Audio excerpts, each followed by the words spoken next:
이 시간에는 요한계시록 강의 12번째 시간입니다. 계시록 4장 1절로 5절의 말씀을 통하여 하늘의 보좌 광경입니다. 요한계시록 강의 12번째지만은 또 4장을 중심으로 보면 4장 첫 번째 시간이 되겠습니다. 자, 그러면 1절부터 우리가 살펴보면 이 일 후에 내가 보니 하늘에 열린 문이 있는데 이렇게 말하고 있죠. 이 일 후는 바로 1장, 2장, 3장의 그 일 후에 이제 하늘이 열렸다라고 말하고 있습니다. 우리는 하늘 문이 열려야 신령한 세계를 볼 수 있고 하나님의 음성을 들을 수 있고 장래일을 알 수가 있지요. 아모스 3장 7절에 보면 주 여호와께서는 자기의 비밀을 그 종 선지자들에게 보이지 아니하시고는 결코 행하심이 없으시다 라고 말씀하셨어요. 바로 하나님께서 그 앞으로 일어날 일들 또 하나님의 비밀적인 계획들을 바로 믿는 자들에게 그 종 선지자를 통하여 알리시고 행하신다 이렇게 말씀하고 있습니다. 자, 그러기 위해서는 하늘문이 열려야 되는데 하늘문이 열리는 때는 언제인가를 살펴보면 여기 첫째 계시록에도 나오지만은 우리가 일반 주의 종들을 통해서도 많은 하늘문이 열리는 그러한 모습을 보여줍니다. 자, 사도행전 1장 11절에 보면 기도할 때입니다. 베드로가 제6수에 기도하러 지붕에 올라갔을 때에 비몽사몽간에 하늘이 열리며 좀 하늘에서 그 보자기가 내려온 사건이 있었죠. 그래서 우리가 기도할 때, 또 두 번째는 성령 충만할 때입니다. 스데반이 순교하기 직전에 성령이 충만하여 하늘을 우러보았다. 사도행전 7장 55절에 말씀하고 있는데 56절 이렇게 말합니다. 보라 하늘이 열리고 인자가 하나님 우편에 서신 것을 보노라. 즉 성령이 충만하여 하늘이 열려 스데반의 고난 중에 하나님의 위로, 주님의 위로가 또 오목과 동시에 그가 순교 때에도 정말 하나님의 위로 속에 순교하는 모습을 보게 됩니다. 또 주님의 세 번째 주님의 고난에 동참할 때입니다. 사도 요한은 계시록 1장 9절에 보면 나 요한은 너의 형제요 예수의 환난과 나라와 참에 동참하는 자라. 하나님의 말씀과 예수의 증거를 인하여 반모란 섬에 정말 위배되어 가죠. 그럴 때 거기에서 정말 하늘이 열리고 하나님의 비밀을 깨닫는 것을 보게 됩니다. 또 그날은 또 주일이었어요. 그래서 주일을 정말 신령이 고난 중에도 지켜 나갈 때 그 동참하시는 그러한 모습 속에서 주님이 나타나심을 알 수 있죠. 그때 하늘문이 열렸다 이렇게 말합니다. 자, 또 11주 말라기 3장 10절에 보면 11주를 하나님께 드릴 때라고 말하고 있어요. 만군의 여호와가 이르노라 너희 온전한 11조를 창고에 들여 나의 집에 양식이 있게 하고 그것으로 나를 시험하여 내가 하늘문을 열고 너희에게 복을 쌓을 곳이 없도록 붙지 않아 보라. 내가 하늘문을 열고 복을 주겠다 이렇게 말하고 있죠. 자, 그래서 우리는 하늘문이 열리는 은혜가 다 있기를 원합니다. 자, 그 다음에 보면 이리로 올라오라. 하늘문이 열리고 그 열린 문을 통하여 하늘 보좌로 오라 그런 뜻이죠. 이후에 마땅히 될 일을 내게 보이리라. 자, 근데 우리가 하늘문이 열려야 하나님의 그 보좌에 갈 수가 있어요. 예레미야 23장 8절에 보면 누가 여호와의 회의에 참여하여 그 말을 알아들었으며 누가 귀를 기울여 그 말을 들었느냐. 하나님의 회의에 참석하여는 자 그러한 은혜가 있으려면 또 거기 가려면 하늘문이 열려야 된다 그런 말이에요. 우리가 사도 요한에게 하늘문을 열고 정말 알려준 것은 마땅히 될 일이다 이렇게 마땅히 될 일. 자, 여기서는 마땅히 될 일이라고 말했지만은 우리가 계시록 1장에서도 말씀하셨죠. 근데 표현은 달라. 표현은 다르지만 내용은 똑같아. 반드시 속히 될 일을 그 종들에게 보이시려고 그랬어요. 또 계시록 22장 6절에는 결코 속히 될 일, 마땅히 될 일, 다 같은 말이죠. 반드시 된다 그런 말에, 당연히 된다, 꼭 된다 그런 말이죠. 이게 반복 계시를 하는 것이 계시록의 특징이죠. 반복 계시하는 것은 강조하는 거요, 그만큼 중요한 거요, 꼭 알아야 된다 하는 것입니다. 자, 근데 이것을 이리로 올라오라 하고 요한이 하늘로 올라간, 하늘문이 열려, 이것을 가리켜서 많은 사람들이 휴거다라고 주장을 하면서, 그러므로 휴거는 그 후에 이제 5장부터 많은 마지막 때 환란을 이야기하고 있잖아요. 자, 그러니까는 결과적으로 뭐냐, 휴거는 환란 전에 일어난다 이렇게 말하는 분들이 계시죠. 그러나 여기서 우리가 꼭 알아야 될 것은 성경은 자세히 읽어봐야 됩니다. 휴거가 아닌 증거 몇 가지를 살펴보면, 자, 데살로니가전서 4장 17절에 보면 휴거는 주를 공중에서 영접한다 이렇게 말해요. 하늘 보좌가 아닙니다. 데살로니가전서 4장 17절에 보면 그 후에 살아남아 남은 자도 저희와 함께 구름 속으로 끌어올려 공중에서 주를 영접하게 되리니, 공중에서 주를 영접하게 되리니 이렇게 말했어요. 휴거는 오시는 주님을 공중에서 영접하는 거예요. 보좌까지 올라가는 게 아닙니다. 또 휴거는 바로 휴거 전에 주 안에 죽은 자들의 부활이 있어요. 데살로니가전서 4장 16절에 보면 주께서 호령과 천사장의 소리와 하나님의 나팔소리로 치니 하늘을 쫓아 강림하시리니, 그 강림하실 때 그리스도 안에서 죽은 자들이 먼저 일어나고, 주 안에서 죽은 자들이 먼저 일어나고 부활이 있다 그런 말이죠. 그러나 여기에서 사도 요한은 그런 것 없이 그냥 하늘 보좌로 간 거예요. 또 성령의 감동으로 이렇게 말하죠. 하늘문이 열렸다 이렇게 말해요. 그리고 올라갑니다. 다르죠. 성령의 감동과 변화체는 다릅니다. 휴거는 몸이 변하는 거예요. 고린도전서 15장 51절로 52절에 보면 마지막 나팔에 순식간에 호련이 다 변화하리니 나팔 소리가 나매 죽은 자들이 썩지 않을 것으로 다시 살고 우리도 변화하리라. 그러니까는 죽은 자가 부활할 때는 몸의 변화, 부활체죠. 또 살아있는 자들은 죽지 않고 변화하는 변화체. 그래서 휴거와 지금 여기에 나오는 4장 1절에 이리로 올라오라 하는 것과 다르다는 것을 알아야 됩니다. 자, 2절을 봅니다. 2절은 내가 곧 성령에 감동하였더니 보라 하늘의 보좌가 비풀었고, 그러니까 사도 요한이 바로 하나님의 보좌에서 황홀한 신적 체험을 하는 거예요. 즉 영안이 확 열려 하늘 보좌에 이르게 되었다 그런 말이죠. 3절에 보면 앉으신 이의 모양이 벽옥과 홍보석 같고 또 무지개가 있어 보좌를 둘렀는데 그 모양이 녹보석 같더라. 바로 이것은 그 벽옥, 즉 하나님의 모습, 모양을 표현하는데 보석에 비유하고 있어요. 근데 벽옥, 홍보석, 무지개, 또 녹보석 이렇게 말하고 있죠.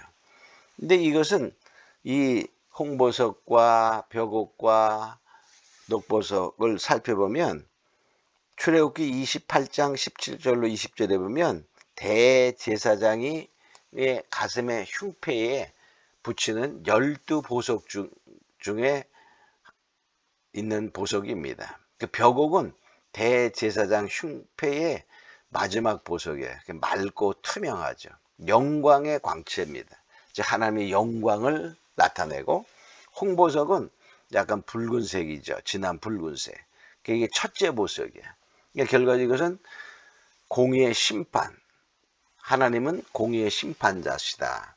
무지개는 우리가 아는 것처럼 언약을 나타내죠. 노아 홍수 때 하나님께서 다시는 이제 물로 심판하지 아니하리라 하나님의 약속으로 무지개를 보여줘서 무지개는 하나님의 언약을 말합니다. 언약의 하나님. 녹보석은 정말 생명의 빛이요 하나님의 자비와 은혜의 빛으로 구원을 의미하게 됩니다. 그러니까 보좌에 앉으신 이의 모습을 통해서 바로 공의의 심판자이시며 하나님의 말씀의 약속대로 행하시는며 우리에게 구원을 베풀고 하나님의 영광을 드러내시는 하나님을 알 수 있습니다. 자, 4절을 봅니다. 4절. 보좌에 둘러 24 보좌들이 있고 그 보좌들 위에 24 장로들이 있고 흰 옷을 입고 머리에 금면류관을 쓰고 앉았더라. 바로 보좌에 둘렀어요. 자, 보좌에 둘러 있다는 말은 하나님을 가운데 둔 거예요. 그러니까 바로 이것은 하나님의 중심의 사상을 갖고 있어요. 하나님 중심의 신앙. 그러니까 24 그 장로들은 그 신앙생활이 하나님 중심의 생활이었다. 믿음이었다. 이렇게 볼 수 있어요. 24 장로는 교회를 대표하는 자들이다. 이렇게 볼 수 있어요. 즉 구원받은 자들을 대표한다. 그래서 어떤 사람들은 12지파 또 12사도 그러니까 바로 선택받은 자의 대표성이요 또 하나님의 일꾼들의 대표성이다. 구원받은 자의 대표성을 의미한다. 또 그들이 입은 옷은 흰옷입니다. 흰옷은 거룩한 행실의 그 모습이죠. 이기는 자가 입는 옷이에요. 그래서 계시록 19장 8절에는 성도의 옳은 행실이라 이렇게 말했어요. 그 깨끗하고 빛나는 세마포 그러면서 바로 성도의 옳은 행실이다.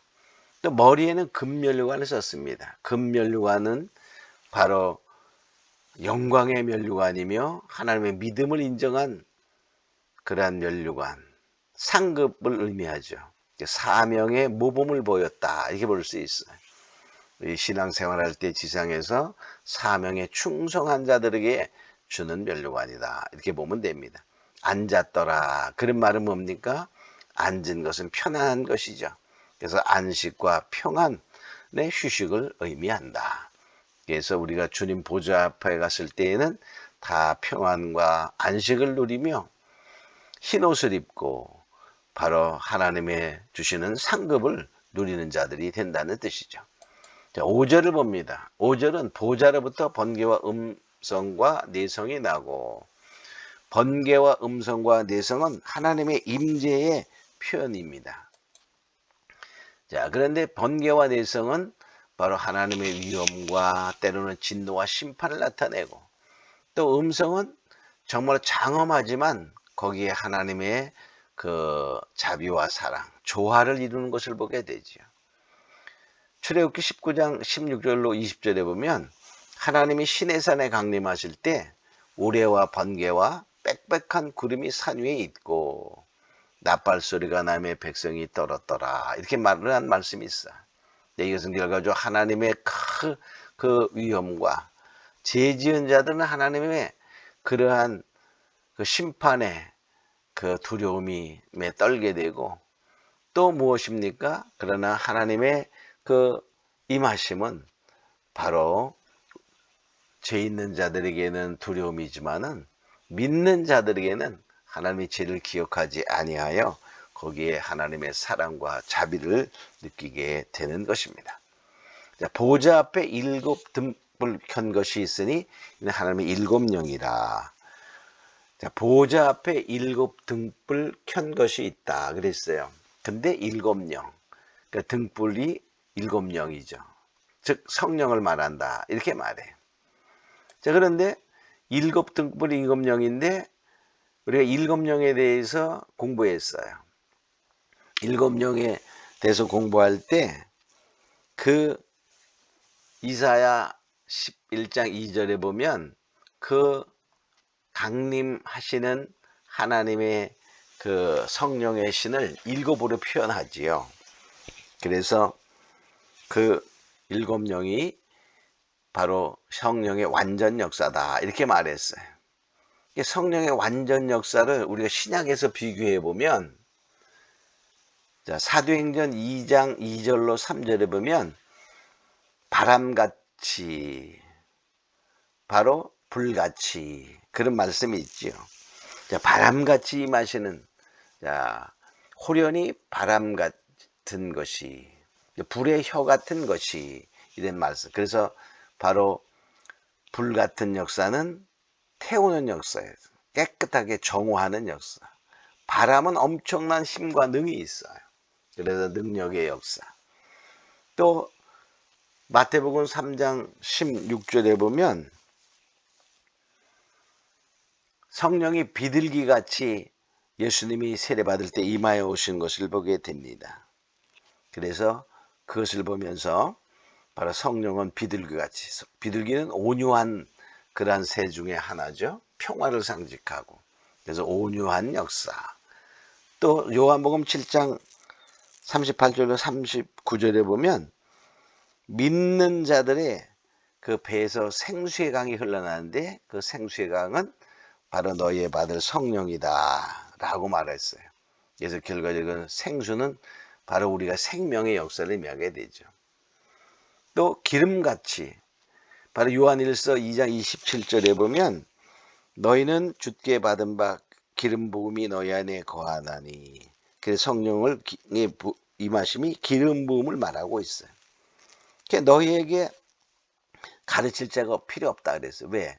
가르쳐 주니까. 그러니까 뭡니까? 우리가 어떠한 모르는 일이 있을 때 그걸 알아가지고 행동할 수 있도록 막힌 길이 바로 인도함을 받아 열려지게 된다는 것이죠. 그러니까 윤택한 역사. 기름은 기계가 잘 돌아가게 만든, 인같이, 인은 도장 찍는 거예요.